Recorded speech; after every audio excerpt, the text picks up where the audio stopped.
사무엘상 7장 3절부터 17절까지 하나님의 말씀 나누겠습니다. 여호와의 기회가 돌아왔지만 이스라엘은 아직도 블레셋의 영향력 아래 있었습니다. 외적으로는 교회를 다니는 것 같지만 아직도 마귀의 영향력 아래 살아가는 사람들이 많습니다. 이스라엘은 법궤만 가지고 온 것이 아니라 사무엘을 중심으로 회개의 운동이 일어납니다. 우리에게도 진정한 회개의 운동이 일어나야 될 줄 믿습니다. 3절의 말씀을 읽어보면 사무엘이 이스라엘 온 족속에게 말하여 이르되 만일 너희가 전심으로 여호와께 돌아오려거든 이방신들과 아스타롯을 너희 중에서 제거하고 너희 마음을 여호와께로 향하여 그만을 섬기라. 그리하면 너희를 블레셋 사람의 손에서 건져내시리라. 이방신 아스타롯을 제거하고 마음을 여호와께 향하여 하나님만 섬기라고 사무엘은 선포합니다. 그 하나님의 말씀 가운데 4절 말씀 보면 이에 이스라엘 자손이 바알들과 아스타롯을 제거하고 여호와만 섬기니라.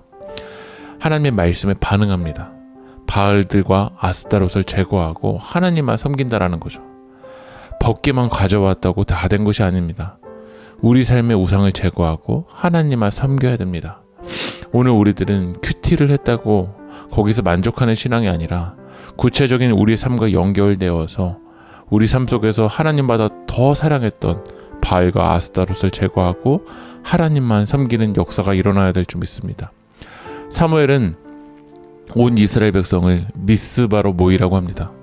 그리고 6절의 말씀을 읽어보면 그들이 미스바에 모여 물을 길어 여호와 앞에 붓고 그날 종일 금식하고 거기에서 이르되 우리가 여호와께 범죄하였나이다 하니라. 사무엘이 미스바에서 이스라엘 자손을 다스리니라. 하나님을 떠나 있던 이스라엘 백성들이 미스바로 모여 하루 종일 금식하고 자신의 죄를 고백합니다. 우리도 하나님 앞에 전심으로 죄를 고백하고 기도해야 됩니다. 미스바에서 기도하는 그때 블레셋 군대가 쳐들어옵니다. 기도하는 중에 블레셋 군대가 쳐들어왔다는 소리에 이스라엘 백성들은 두려웠습니다.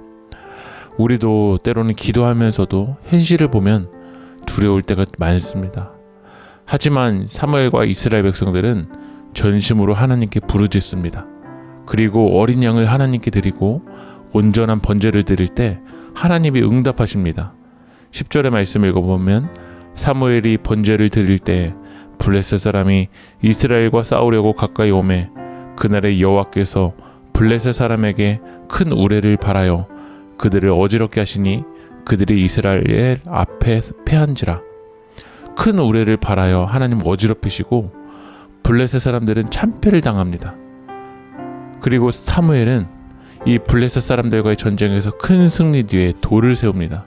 12절의 말씀을 보면 사무엘이 돌을 취하여 미스바와 센 사람 사이에 세워 이르되 여호와께서 여기까지 우리를 도우셨다 하고 그 이름을 에베네셀이라 하니라.